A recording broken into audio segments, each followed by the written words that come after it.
Thank you so much for joining us, and it's great to see a good group of folks, and I know we'll have a few more people hopping on as today's session continues. My name's Kieran, last name Mango like the fruit. I use they, them pronouns. I am the health coordinator here at Kipchi, and as I'm welcoming you into today's space, I just wanted to make note of a few things. One being that we do have closed captions available today, so throughout today's session, feel free to turn those on if it helps you participate and understand. And I just wanted to note that we have closed captions available in English as well as in other languages as well. So if you go down to the bottom toolbar, there should be a button that says CC on it, which is labeled Show Captions underneath.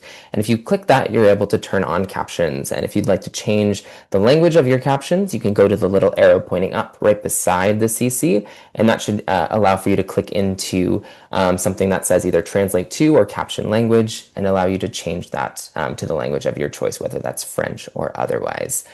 So feel free to use those if that also helps in your participation in today's session. Thank you again for joining us. And again, we want this to be an interactive session. So as well, on that bottom toolbar, I'll make note that we definitely want folks to be in the chat. And so as I'm going through some of our beginning pieces of today's session, I would also encourage folks to let us know where they're joining us from, what your affiliations are, and what brings you into today's session. So if you'd like to do a quick introduction in the chat, we'd love to see who we have joining today's session. And so without further ado, as part of my introduction, I'm going to start us with a little statement that grounds us in the land. In this session, we'll be talking about outdoor learning and play settings, a conversation that is inextricably tied to land. I invite us to acknowledge and bring forth the constellations of relationships that allow us to be on these lands and that move with us through our work. For me as a settler, joining from the occupied territories of Tiohtià:ke, lands of the Kanien'kehá:ka Mohawk Nation, part of the Haudenosaunee Confederacy, the work of environmental health and justice is impossible without confronting the contradictions embedded within me and my work. The land and our relationships to it have been poisoned by colonialism. And so when we seek to improve outdoor learning settings and play settings for future generations, this work must recognize colonialism as a focal point of what got us where we are today.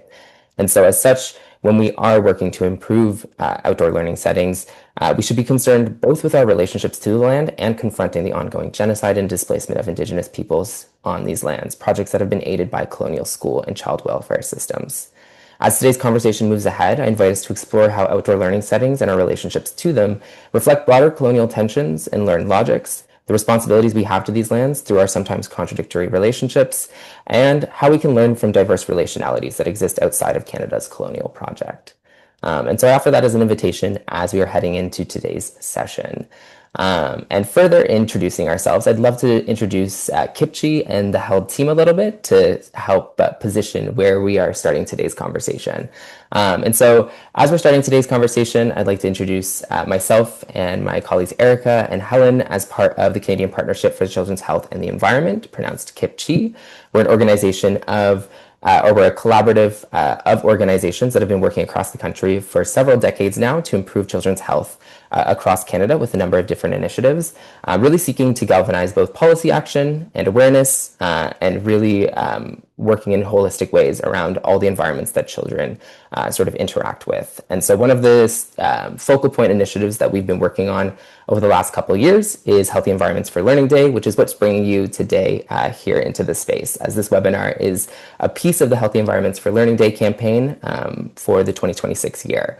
And so Healthy Environments for Learning Day is really a two-pronged campaign that really focuses on both tactical policy intervention as well as popular education. And each year we focus on another piece of the puzzle of improving environmental health for children in early learning and childcare and school settings. And so this year we've really focused in on outdoor learning settings, really weaving together the importance of outdoor play and learning, as well as the ways that these settings are built and maintained. So whether that's looking towards toxics, plastics, climate resilience and risks and things like that. And so really hoping that today's conversation can bring some real tangibility to some of the work that we've been doing over the last couple of months with our HELD Collective Call for Action, which we launched in April of this year. And so I think that'll be shared in the chat if folks haven't had a chance to take a look at our Collective Call for Action. It's really a all-encompassing policy document that really orients us to where we are in terms of outdoor learning settings and where we need to go. And so it's a really great document, I think, highlighting a lot of great recommendations and as well as a lot of existing work that is happening and some of the promising practices that we're seeing. And so today's conversation, being inspiring stories of action, is really going to go further with this document and really sort of highlight some of the settings and programs that are doing the work that this document outlines and the work that some of the recommendations capture. And so, moving into today's conversation with the speakers that we have around the room today, I'd love to do a quick little introduction to our panel of speakers. And then I'm going to invite each speaker to do about a 5-minute presentation, speaking both to their work as well as some of the ways that they are thinking about outdoor learning settings and decision making and animating these settings sort of in their work. And so we'll start off with Sylvie, and then we'll go through to Jacqueline, Amara, and Jenny. And each speaker takes a little bit of a different approach and has a little bit of a different role sort of in the ecosystem. But I think altogether, we're going to get a really holistic view of different ways to think about outdoor learning settings and different ways that they are being supported across geographies and across different spaces and levels of early childhood spaces and education and things like that. And so to start off, I'm going to pass it over to you, Sylvie, to get us started, to tell us a little bit more about the work that you're getting up to in the school that you work at and support out in BC. Okay, thank you, Kieran. Well, bonjour to everyone. Have a wonderful afternoon. It is barely the end of the morning here in southeastern BC.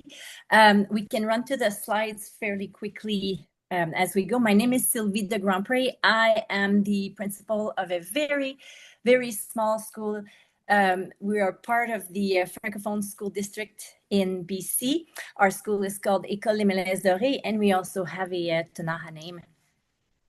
We are here on Tonaha territory. We can go over to the next slide if we want. Oh, okay, perfect. I thought, okay, and this is one of the so what I'm going to do today is very briefly just show you in pictures where we are at our school and the work that we do a little bit. We are a very tiny school on a very large land, I would like to say. So we are working slowly but surely at creating spaces. So I would like to acknowledge that we are on Tonaha territory, and the circle of rock that you see, and you see the goalpost for the soccer field that we are now deciding to get rid of. The circle of rocks represents the rocks around the fire for the Tonaha Nation. And when you find artifacts, when artifacts are found on the territory, this is usually what they find. So it's very, very representative. So at our school, we can go to the next slide. I promised my husband I would only speak 5 minutes. That's all I have. And he laughed so hard. I'm Francophone.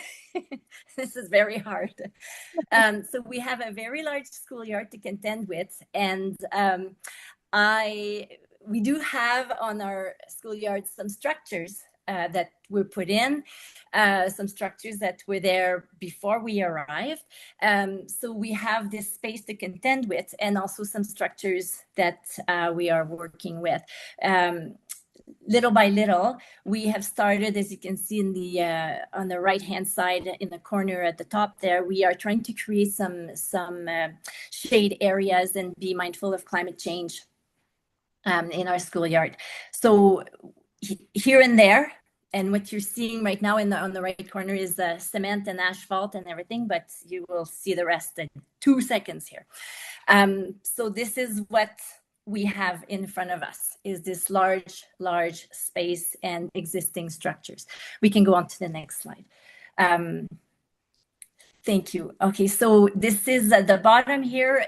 You can see at our school, we have, on the side of the school, we have a field, and we're a rural school. And so we have a field. Things are not pristine like in the city, even small cities around here. So it's rocks, it's grass, it is soil, all sorts of soils. We have trees everywhere. And so on the side of our school here, we have a fairly large field, and we have one tree. And you can see the tetherball post that is nearby that's utilized quite a bit. And the tree is literally venerated. It is a larch. It is the larch that represents our school.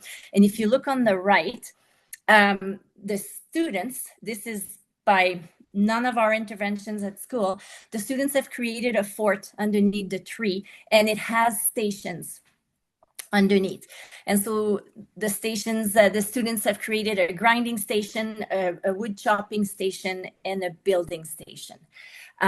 So really, when students have no climbing structures and no beautiful, perfect yard, they will be quite creative. And as I said, like just here in the little note, like we should trust them.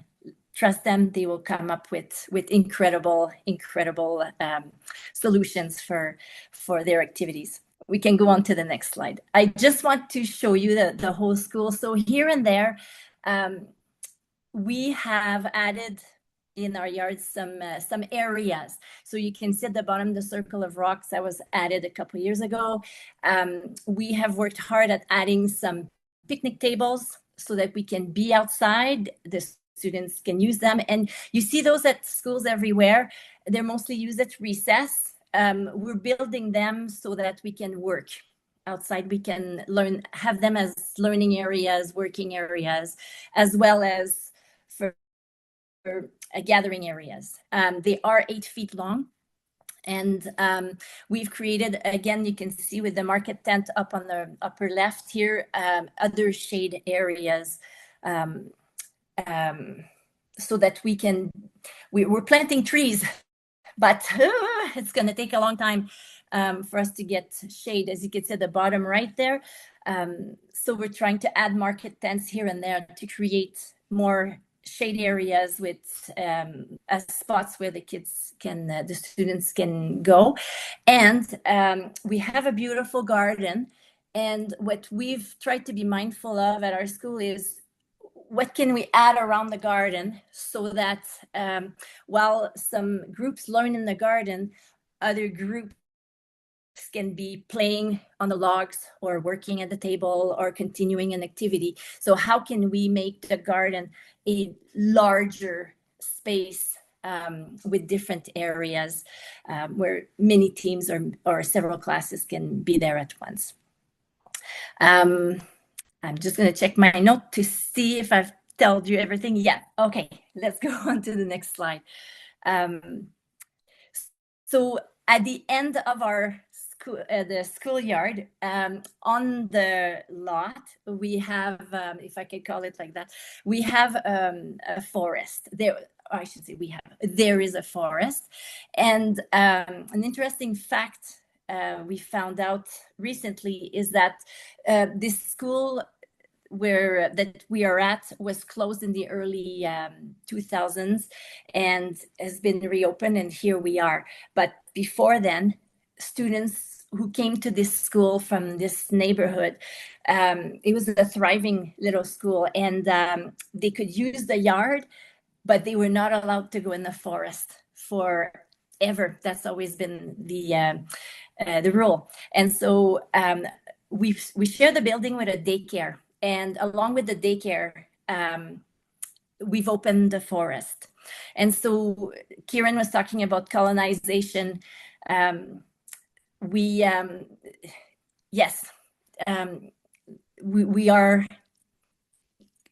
building or opening the forest and transforming it into a learning forest. And we do acknowledge that this actually is us going into colonizing this forest.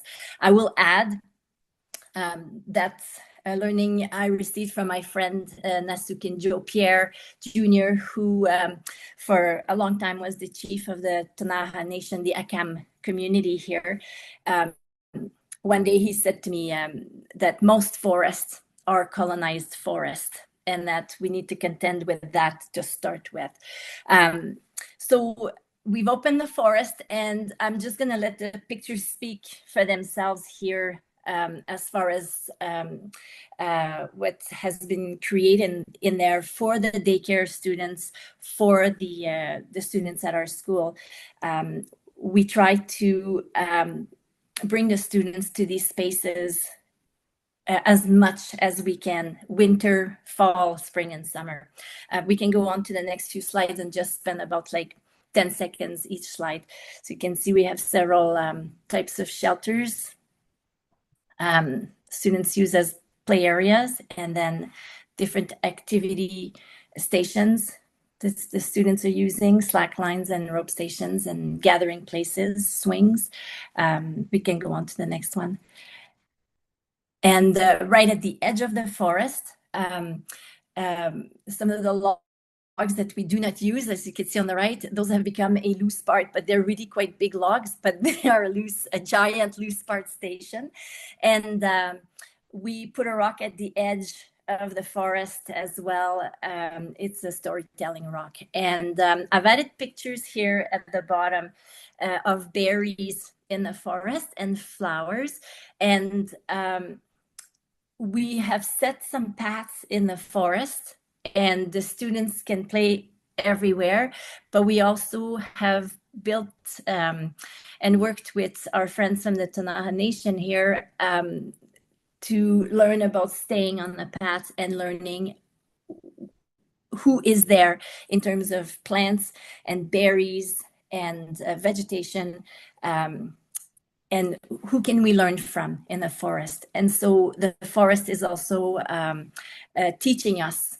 And so aside from the path, the rest is untouched. And we also do not harvest very much, as I see the picture with the hands there in the middle, but we do not harvest. We usually leave everything for our friends, the animals.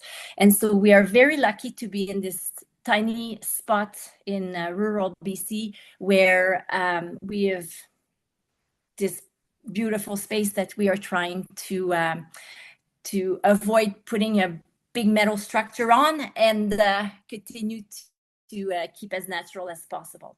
So that's sort of what we do at our school here. Thank you so much. Thanks so much, Sylvie. Thank you. These pictures were amazing, and it was so great to, yeah, get a better sense of the environment that you work in and how expansive the outdoor setting is. I heard so many great points that I'd love to come back to when we have our opportunity to discuss all together about trusting children, about being thoughtful about adding more to the spaces, and adding in ways that can, enhance children's ability to interact with the spaces and interact with each other and have multiple purposes in one space. And then thinking about how you can, yeah, learn from the forest and the forest as a teacher, among other things. So I think these are definitely things that are going to continue to come up, and I'd love to, yeah, continue that conversation when we have time for questions.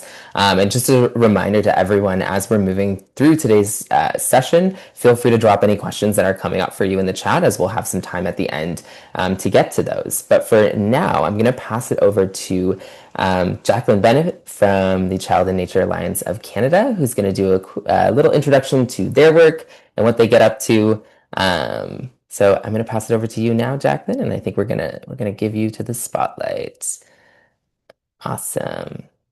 Hello, everyone. Thank you for making the time to sit with us and circle. And thank you, Sylvie. I really appreciated seeing a detailed all the photos. I'm excited to learn more from you.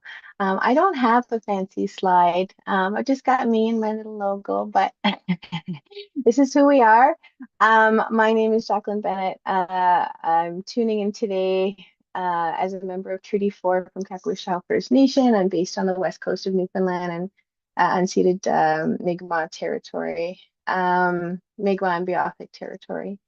My role here at the Child and Nature Alliance is to support our community of practice, to support each other and taking each other out on and with the land. So our primary offering at the Child and Nature Alliance is what's called the Forest and Nature School Practitioners course. So we support educators, adults, people with children in their lives to feel empowered and comfortable to take the children in their lives out on and with the land. And some of my work over the past 5 years has been supporting our organization to nurture relationships with the nations and the peoples on which we're providing this learning and this offering. So I'm very happy to share that each one of our courses on the land is woven and braided with the traditional regional teachings from that land. As a national organization, it's very important that we honor um, these places in which we gather. Um, we are on a path towards reconciliation. So I'm also very pleased to share that our organization is transitioning towards an Indigenous governance system. So we're early in that process, but I'm very excited about it. So our organization is choosing to our white settler organization is choosing to step aside and allow Indigenous governance systems, which are inclusive of everyone and all, to come in and guide our organization. So I'm happy to share a little bit more about what that looks like. My personal experience, I've been working on and with the land for over 10 years. I've owned and operated a Forest and Nature School program on the west coast of Newfoundland. I also support adults to connect with themselves and with each other through the land. So very happy to be here today. Excited to learn from you all. And yeah, let's jump into our conversation. Thank you so much, Kieran. Yeah, thank you so much. It's so great to have you here, Jacqueline. And it's always great to be able to have people coming in from all different lands across what we now call Canada. And so, yeah, really looking forward to hearing more about some of the work that you get up to. And I think it's really resonating, I think, with some of the work that we did with this year's collective call for action, the importance of being able to do the work of bringing young people onto the land in good ways, and to also support practitioners and folks who are doing that work to be able to do it well. I think that's something that really came up in a lot of our conversations about the importance of the settings is one thing, but also the ways that we are animating them and interacting with them and relating to them is another piece of the equation that's really important for a lot of folks. So I suspect there will be lots of questions for you when we jump into the conversation later. But for now, I think we're going to pass it over to our next speaker. Amara, our youth advocate in the room, is going to be introducing themselves. So I'd love to invite you up, Amara, to get us started and help us learn a little bit more about your background. Hello, everyone. Are you able to hear me? Yep, all good on my front. Okay, perfect. Good day, everyone. My name is Omara Downer. I'm a grade 12 student. I just recently graduated from the Bishop Strawn School. And today I will be speaking about my experience at the National Forum for Environmental Learning, where I served as a student lead representative through the Center for Global Education. So, when people hear environmental learning, they often think of climate change, ecosystems, recycling, or even science class. And those things matter. But this experience has helped me to understand environmental learning as something much bigger. It is about people, access, justice, and whether students are being prepared to understand the world that they are inheriting and their role in shaping it. And that is the lens I'll be speaking from today. Next slide, please. Before I speak about the forum, I want to briefly explain the perspective that I brought into that space. A lot of my work is rooted in youth voice, education access, equality, and community advocacy. Among many other initiatives, I have carried that commitment through the Young Politicians of Canada Legislative Roundtable, where I represent Ontario, the Indigenous Northern Affairs Policy Advisory Council, and my work as the co-founder of Little Christine's Foundation, an NGO in Jamaica focused on expanding access to education and support for children and families in vulnerable circumstances. Because of that, I often ask, who gets access to opportunity? Who is included in important conversations and who is left out? And that is why environmental learning connected with me, because I saw it as another way to ask those same questions, but through climate, land, water, green space, and even sustainability. Next slide, please.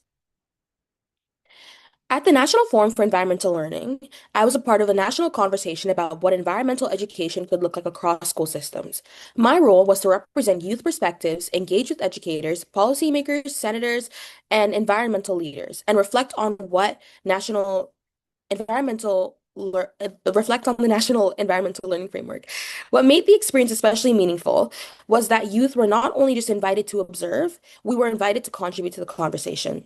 And one of the most powerful parts of the forum was actually interviewing the amazing Miss Jenny McCaffrey from BC Parks and Dolph, the CEO from Toronto Zoo. Speaking with them showed me that environmental learning does not only happen in classrooms. It can happen in parks, zoos, community programs, outdoor spaces, and even public institutions. Hearing from people so dedicated to connecting with others in the natural world reminded me that environmental learning requires bridge building between students, schools, communities, and the environment. And one of my biggest takeaways is actually quite simple. It was simply that students should not only receive education, students should also help shape it. Next slide, please. What stood out to me about the framework was how realistic it felt.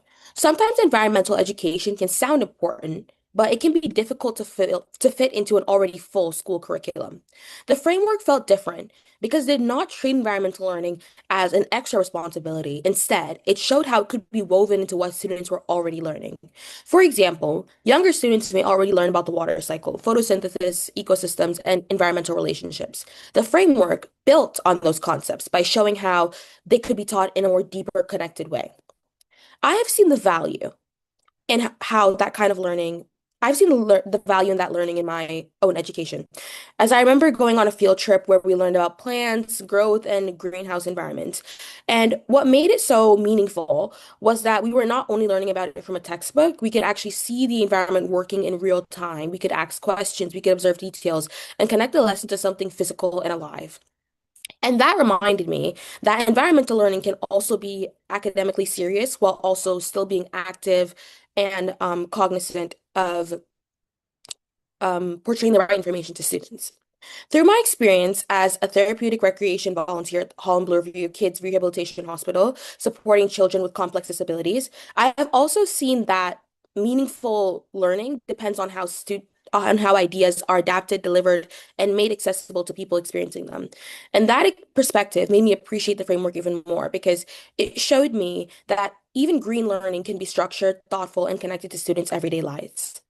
Next slide, please. But the more I reflected on the framework, was the more I began to ask a deeper question. If environment learning is built into schools, who actually benefits from it?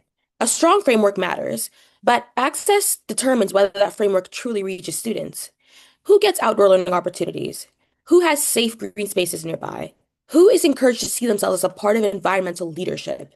And whose communities are only noticed after the harm has already happened? That was a shift in my thinking because the forum helped me to see environmental learning as curriculum, but it also pushed me to see it as access as well. Good environmental education can not only be well designed, it has to be just. Next slide, please. As a Black youth, I do not only see environmental issues as distant or theoretical. Through community work and volunteering in underserved communities, I have seen how environmental harm can connect to everyday life through factors such as housing inequality, limited access to green spaces, poor air quality, health risks, and fewer environmental resources or even outdoor learning opportunities. For some communities, climate change is discussed as a future issue. But for many racialized communities, environmental inequality is already present. It is connected to where people live, what resources are available, what spaces they can safely access, and how their health and safety are actually protected. And that is why environmental learning actually matters. Students should not only learn about the environment as something outside of them, they should be able to connect what they are learning to real conditions around them. For me, environmental learning becomes powerful when it helps students name what they're seeing, understand what is happening, and imagine how it could be changed. Next slide, please. In Canada, I believe environmental learning has to tell the whole story. Students should not only learn about the environment as land, water, and perhaps ecosystems, they should also learn whose land they are on, whose communities have been harmed, and whose knowledge has been often ignored. For Indigenous communities, environmental issues are deeply connected to land, history, water, and justice. Green learning should also include Indigenous knowledge and land-based learning, while also acknowledging the history of the land being taken or harmed. Unsafe water conditions in some communities and pollution near Indigenous territories are examples of topics that should be shown to students. To me, environmental learning or environmental education should not only teach students to care about nature, it should also teach responsibility to the land, to communities, to history, and to the future. If we teach students about the environment without teaching justice, we're only telling a part of the story. Next slide, please. My biggest takeaway from NFEL is that I came in thinking about environmental learning as only curriculum, but I left thinking about how it could be transformed. The framework showed me that environmental education can be practical, realistic, and built into schools. But my own reflection reminded me that environmental learning also can be inclusive, honest, and connected to communities who are most impacted by environmental harm. Green learning should not only help students understand ecosystems, it should help them understand community, access, inequality, and their own power to create change. When I think about the future of environmental learning, I do not just think about adding more environmental content into schools. I think about creating education that helps every student see themselves in the conversation. Because environmental learning becomes powerful when every student can see themselves and their community, their history, and their future within it. Thank you. Wow, thank you so much. That was amazing, Amara. That I feel like there were so many ideas that you brought up there that are like just like making my brain spark in so many ways. Um, just like that continuous reference of just the way that environmental learning and outdoor education can both resonate with young people's lives and should be co-created by them, but then also at the same time, how it can really be a space for inspiring creativity, inspiring problem solving, inspiring critical thinking, and just also the way that it can help them make sense of their lives and the things that they're seeing around them. Yeah, just like these ideas are definitely things that I would love to get more deeply into the following conversation. And I think it's always helpful to have young people a part of the conversation because these are the types of insights and perspectives that they can definitely bring to it uniquely based on their own experience and things like that. So just thank you so much for sharing a little bit about yourself. And yeah, looking forward to getting more deeply into conversation after the next speaker is able to introduce themselves. So now I'm going to pass it over to you, Jenny, to close us off with our introductions, and then we'll move into our moderated discussion. Thank you so much, Karen. And oh boy, having to go after Omara is a big task, I must say. And absolutely incredible to have your perspective here today. And it's critical to this conversation, I would say. So my name is Jenny McCaffrey. I'm the VP of Health and Education at BC Parks Foundation. And I'm here today from, I would say, a little bit of a different perspective. I'm also joining you from the traditional unceded territory of the Squamish, Musqueam, and Tsleil-Waututh people in Vancouver, BC. And BC Parks Foundation works at the center of health, education, and conservation. And what I'm going to talk about today is our program Learning by Nature, which is part of how we are building a community of support for nature. And we do that in other ways through our nature prescription program with a focus on health. You may have heard of PARX, which is our national nature prescription program. And a huge amount of our work is very focused on Indigenous-led conservation here in BC as the official conservation financing mechanism for 30 by 30. A lot of the work we do in health and education is in service to that conservation and advancing that action. So today I want to talk about learning by nature, and the perspective here is a little bit different because we are trying to tap into this work at a systemic level with a huge focus on health, equity, and reconciliation. And there are so many different perspectives that you can approach learning spaces and education, of course. And for us, it's been a really powerful tool to use that lens of health and really focus on youth mental and physical health in outdoor learning spaces. So when I say systemic approach, we are really focused on bringing nature onto school grounds in big ways and in small ways. This is not a new idea, and people have been doing amazing and incredible work on this for decades. But what we're trying to do a little bit different is create templates for very quick scale, because youth are they're calling for action now. We are at, I would say, an urgent moment in terms of climate and biodiversity, and so we don't want to wait. We want to take action right now and provide that nature access for every child in Canada as a daily connection to nature. Next slide, please. Oh, there we go. Okay. I think I'm on a little lag here. The approach that we're taking is not only systemic, but it's collective, because we fully recognize this is not something that one organization can do on their own. And there are so many different pieces to this work. Our unique piece is bringing the nature onto school grounds, but there are so many other components. And so we have a really incredible network of organizations that we're working with. Work on learning by nature.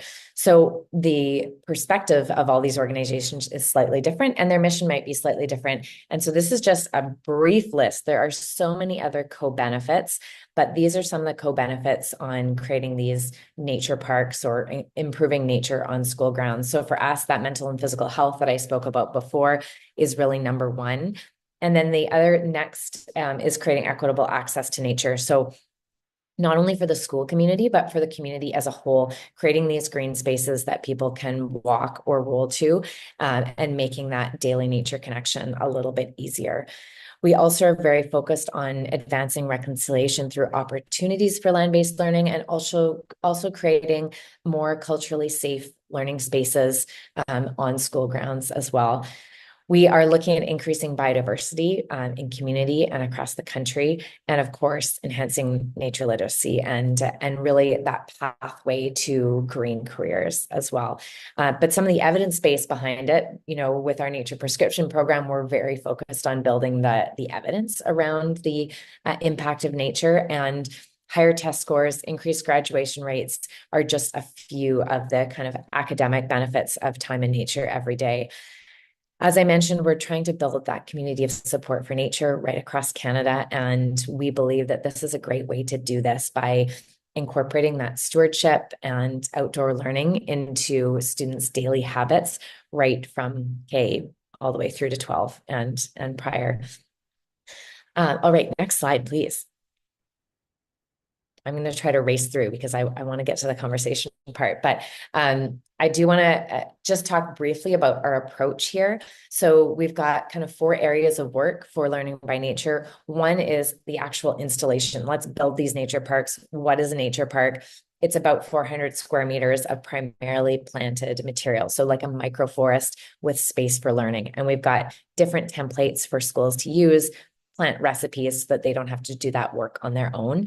But what they do have to do is bring the entire school community together. So every school that is building a nature park brings in all of their partners. They bring in First Nations, they bring in the parents, they bring in the educators. And of course, we work very closely with the school system leaders. And so they create these plans together and really build that ownership around the space so that we have this long-term success of making sure these spaces are used.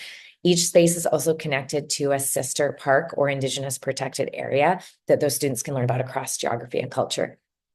We have a community of practice with school systems leaders right now that we have been meeting with for about 3 years to break down the barriers to actually doing this work on school grounds. It's been a fascinating process, and we're building in that we offer Teacher Pro D as well, because we're extremely aware that we need to provide teachers with the skills to take their classes outside as well.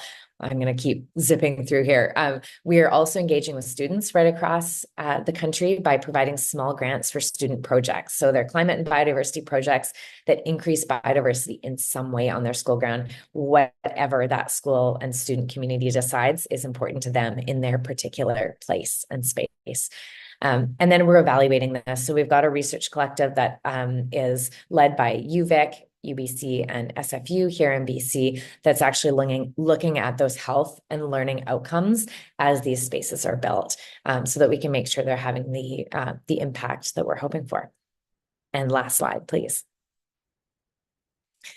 This is a screenshot from our website, so you're welcome. I invite you to check it out afterwards. But essentially, this is the map that we've got so far of all the schools that are registered for Learning by Nature. It is open to any school across Canada. And if you want your school on the map, all you have to do is a biodiversity assessment of your school ground. We are trying to get a really good picture of where biodiversity is at on school grounds. We're not expecting it to be wildly amazing, but we're looking to improve that over time. And we're looking to build that into students' daily learning so that they understand how important it is to steward nature and then learn about it as it's happening in parks and protected areas around the country as well. They can bring that learning into their own little nature space and collect that same data, whether it's eDNA or they're using iNaturalist to do a biodiversity assessment. There are incredible projects underway at all the schools. And so this is just one example here. But what you can do if you visit our map is click on any one of these dots and learn about the projects students are doing. And we have projects that are everywhere from one school is building an Every Child Matters garden. So everything in it blooms orange, which is really, really exciting. We have other students that are very focused on creating food gardens, which is amazing. We've got such a broad range, but I really encourage you to check them out because these are the stories that are exciting and they're so driven by these students like Omara who know what they want and they're taking action for nature. So I could not be more inspired by them. I am going to stop there so that we can dive into the conversation because I know that we are out of time here, but thank you very much. Yeah, thank you so much, Jenny. It's so great to have you today and part of the conversation and to hear a little bit more about the work that you've been up to at BC Parks Foundation and just see the holistic way that you folks are structuring the program and yeah, providing opportunities for some of that bridge building to be happening both among teachers, students, and community, and to also be thinking not just within the context of the schools themselves, but also the surrounding areas and how they are interacting with each other. Yeah, it's just really great. And I'm sure, yeah, we'll be able to get into more conversation about some of the work that you've been up to very soon. I'm going to welcome back our other panelists for us to get into our moderated discussion now. As we go through today's moderated discussion, I'm going to just start off with a question, pass it to one speaker, and then we'll see who else has other things to sort of add. But as I've said before, please feel free to drop questions in the chat, and we'll definitely try and weave those questions into the conversation as it moves forward. So just as we're moving into this part, if the speakers could go off or back on camera, just so we can spotlight you back into this session. Perfect. Just so we can grab you back here. Perfect. Awesome. And whenever you're ready, Omara, I can add you to the spotlight once you're back on camera. Just as we're starting today's conversation, and I'd love to start off with a question that I think we've already gotten into a little bit, especially I think you closed this off there, Jenny, highlighting some of the great impacts that we've seen or that schools and practitioners and young people are seeing in these settings. But I'd love to get a sense from folks just as people working on the ground or having the experience of creating outdoor learning and play settings and things like that. I'd love to get a sense of, yeah, some of the real on-the-ground benefits that children and practitioners are experiencing thanks to these healthy outdoor learning settings and nature-based education programs. And so I'd love to pass that maybe over to you, Jacqueline, to get us started. And then if other folks have things that they want to add, we can pass it around the circle.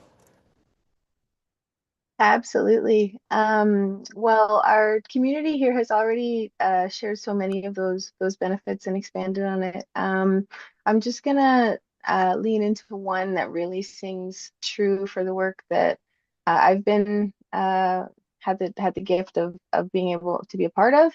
And this is it's a sense of belonging. I want to talk about how the land, when we facilitate opportunities for children to connect with the land and with each other. We often see practitioners and children, youth, people feel like they are connected to something bigger. They're able to connect and resonate with the land, and then by extension each other, and then themselves. And so with that comes a level of emotional regulation that we is more challenging to support indoors, of course.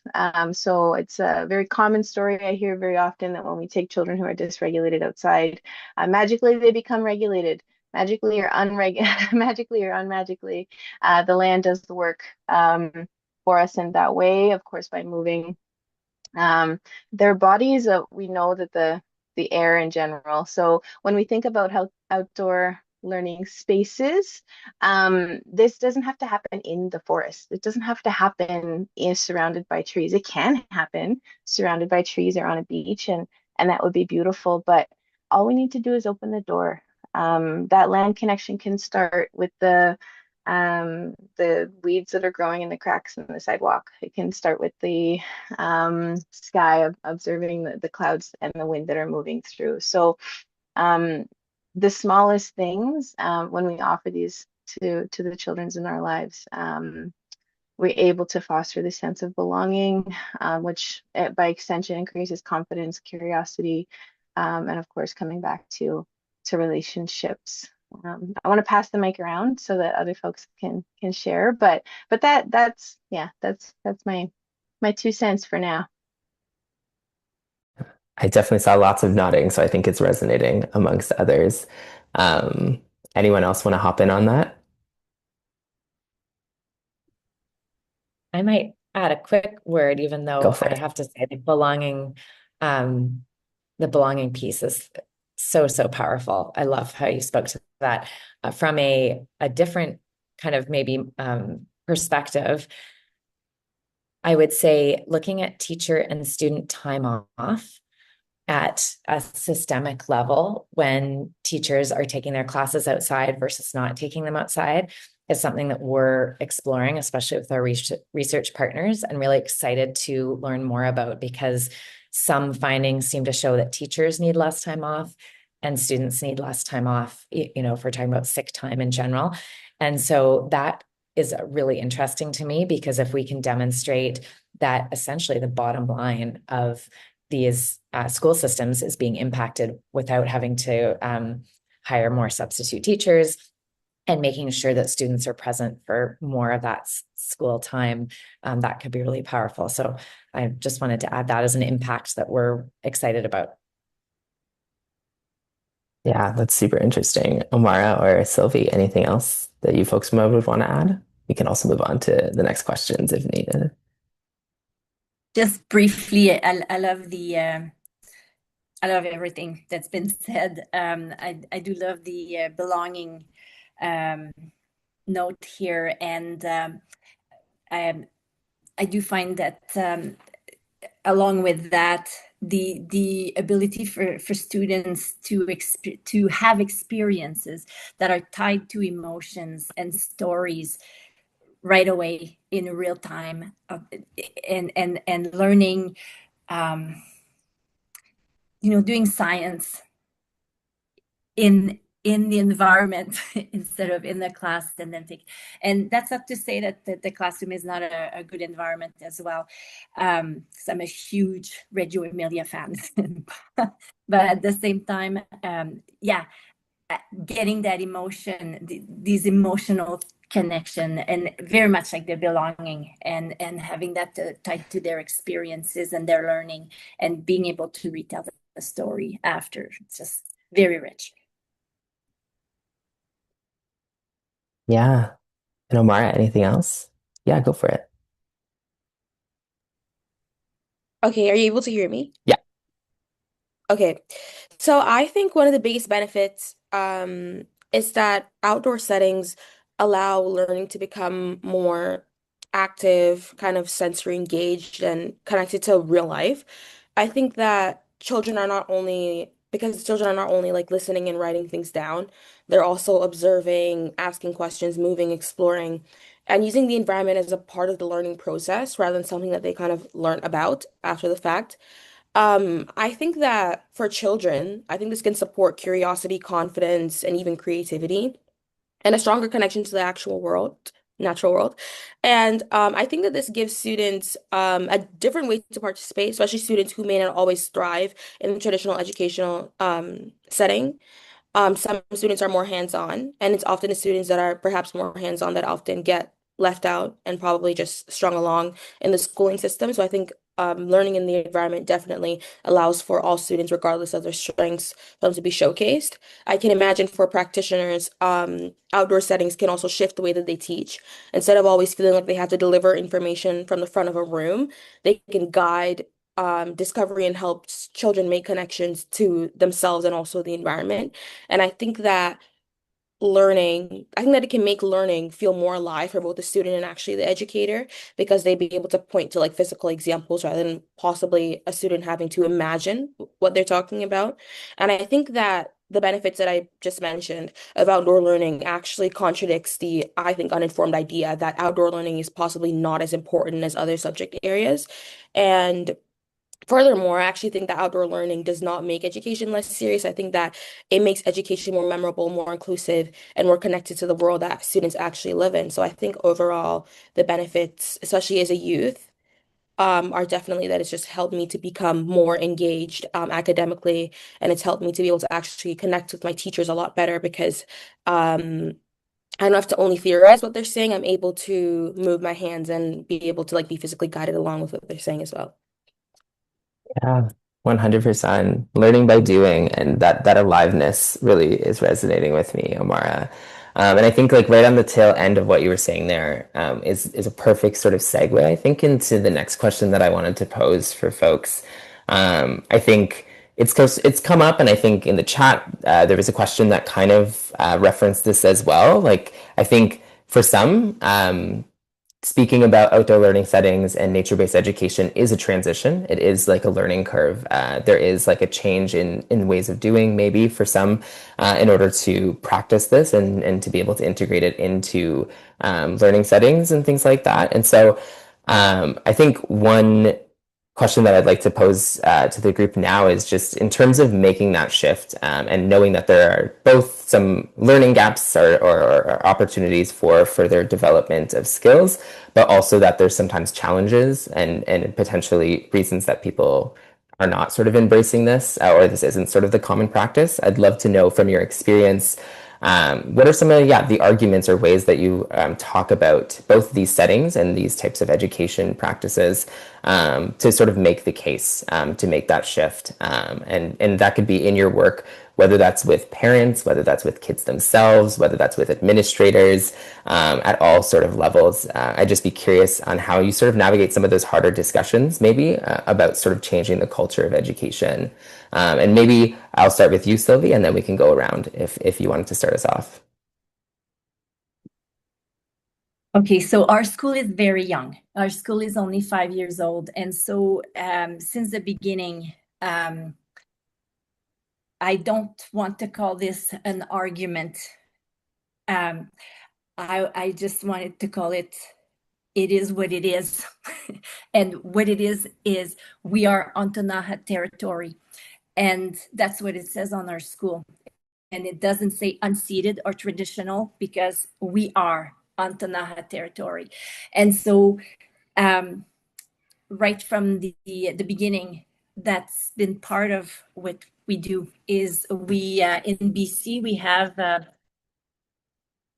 Jenny's going to recognize this, I'm sure, but we have the principles of learning, and then every nation has their own set as well, but those ones are in the blended in the curriculum, and it is part of what we do.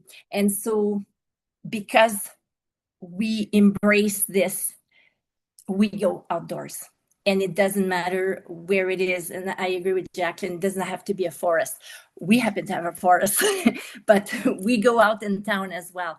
And so I think for us, I'm going to keep it very short, but for us at school, it's been this. We are on Tanaha territory, and we are going to embrace the principles of learning, the First Peoples principles of learning into everything we do. So it is part of our everyday speak. We learn the language, we learn the stories, and we reinvest that learning continuously. So this is what we've done. Yeah, thank you so much, Sylvie.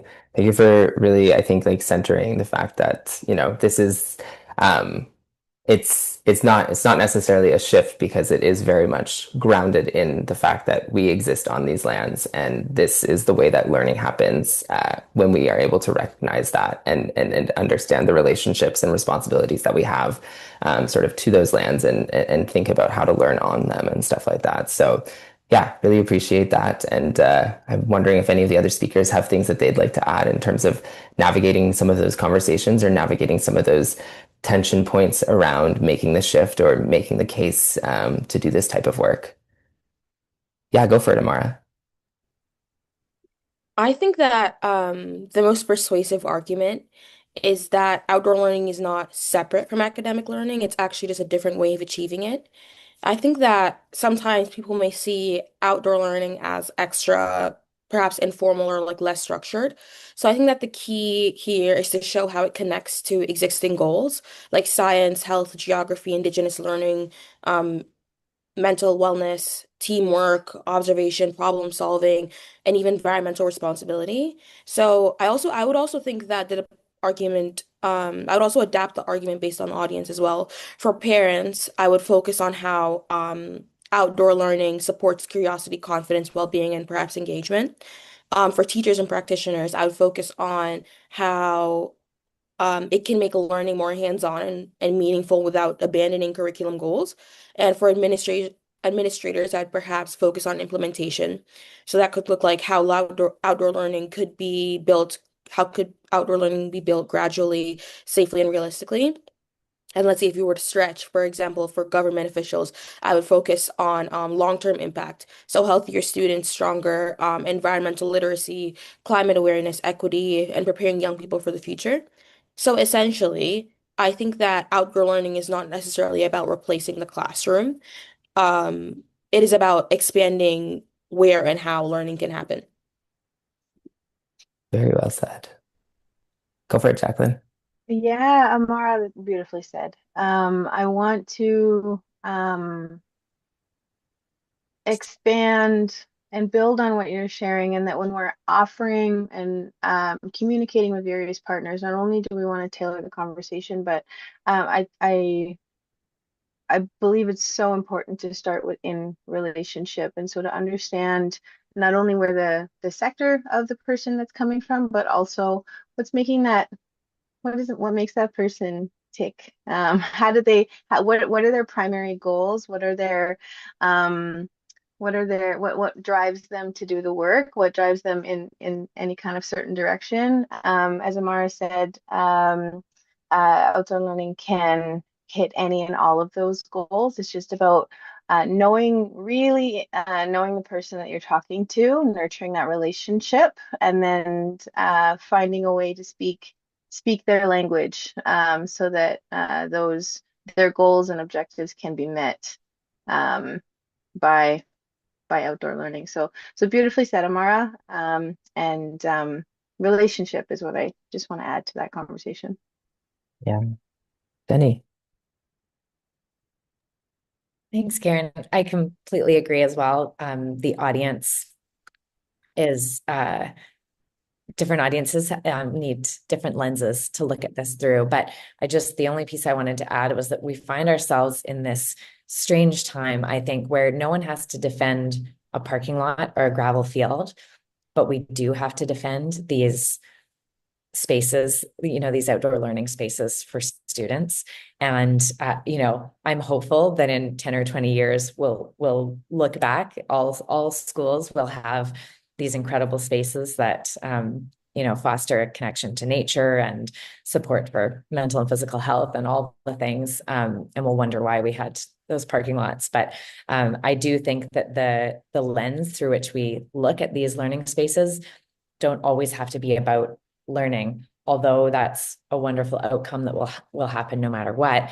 I think that some audiences really benefit from that evidence base around the mental and physical health piece, or the equitable access. We're seeing this as heat waves are happening around the world. In Paris, they have school grounds that they've transformed through the Oasis program that people are flocking to, because there are not very many green spaces that people can safely be in right now. So anyway, I will leave it at that. But thank you. Yeah, and I see a great point in the chat as well, is we don't need to see these spaces as 9 to 3 spaces, but also community amenities. I think that's exactly one of the things you were talking about there, Jenny. I also see another question in the chat that I'd love to maybe throw around to see if there's any ideas. But people were curious about inspiring examples of urban play and learning environments that are excelling or leading the way on some of the things we've been talking about today. So I'm not sure if that is speaking to anyone here of any spaces or examples they might want to bring into the conversation.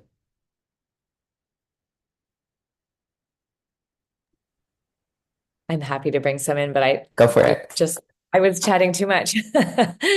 I mean, I can speak to our work, but I've also seen absolutely incredible examples in the urban space that I'm in Vancouver and in the greater Vancouver area.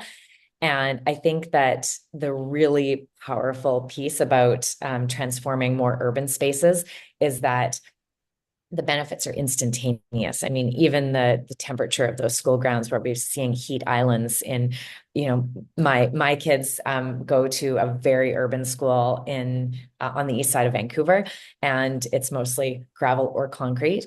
And that kind of change, when you start to change those spaces, is really powerful. And anyway, the examples that we've got through Learning by Nature is that we've got about 50 sites across BC that are spread out between a few school districts, 2 of which are I was almost going to say largest, but almost the largest school districts in the province in urban areas. And so we're seeing some really interesting things happen here, which is partly the community engagement of this work. And I would say the community has been extremely involved and invested in these spaces, because in many cases, it is the only green space that is close by. So there's some really exciting things that we're seeing in urban spaces. And we're also seeing exciting things in rural spaces. And I'll give Lower Post First Nation as an example, the northernmost community in BC, because their school also looks very similar to some of the schools in downtown Vancouver, where you've got the fences and you've still got the same stuff inside. And the challenge with these school grounds is that if you want to step outside of that fence, you need a permission slip. And if you need a permission slip, it won't be a priority. And so even in rural spaces, I think that the transformation can be extremely powerful, because it gives that daily access, regardless of whether or not you have permission to go visit the nearby forest. Yeah, thanks so much, Jenny. Jacqueline, did you have something you wanted to add? Yeah, I wanted to highlight our community practice at the Child and Nature Alliance of Canada. So we have had the honor of supporting over 1,000 educators across Canada to become certified, and we've got many hundreds more moving through our certification program as we speak. And most of those are working in urban settings. And most of those are working in urban schools, where they are integrating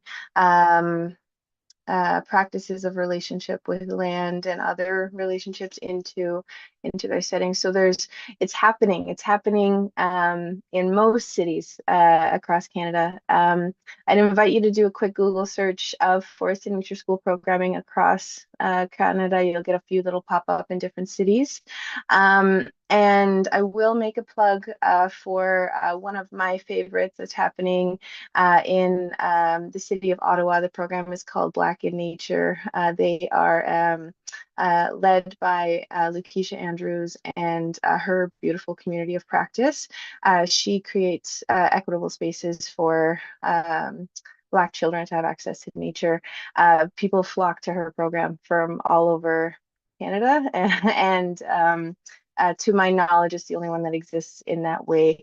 But Forest and Nature School programming is just one way to describe the outdoor learning that's happening in many cities. One more plug is that a Child in Nature Alliance of Canada does have a membership program where you can sign up for a year and have access to this community of practitioners that is doing this work. Uh, yeah, so it's there and it's exciting, and if you just make the call out, somebody's going to respond and going to want to share knowledge with you. Yeah, thanks so much, Jacqueline. Thanks for leaving us with those good resources and stuff. And I encourage, yeah, if you want to drop anything in the chat where folks can click on or check out more information about anything you mentioned, feel free to do that. And that definitely goes to all speakers. I'm looking at the time now, and I think we're at the end of time, folks, for today. But this was such a lovely conversation, and I'm glad we got to get to some of the audience questions. Again, feel free to drop any links in the chat if you just want to share your work as speakers with the group. But just wanted to say big gratitude for you all for sticking with it through the technical issues and coming online and staying part of the conversation. Deep appreciation, and we'll also encourage folks to check out the recording of our last week's session, which is now live on our website, and I think will be shared in the chat momentarily.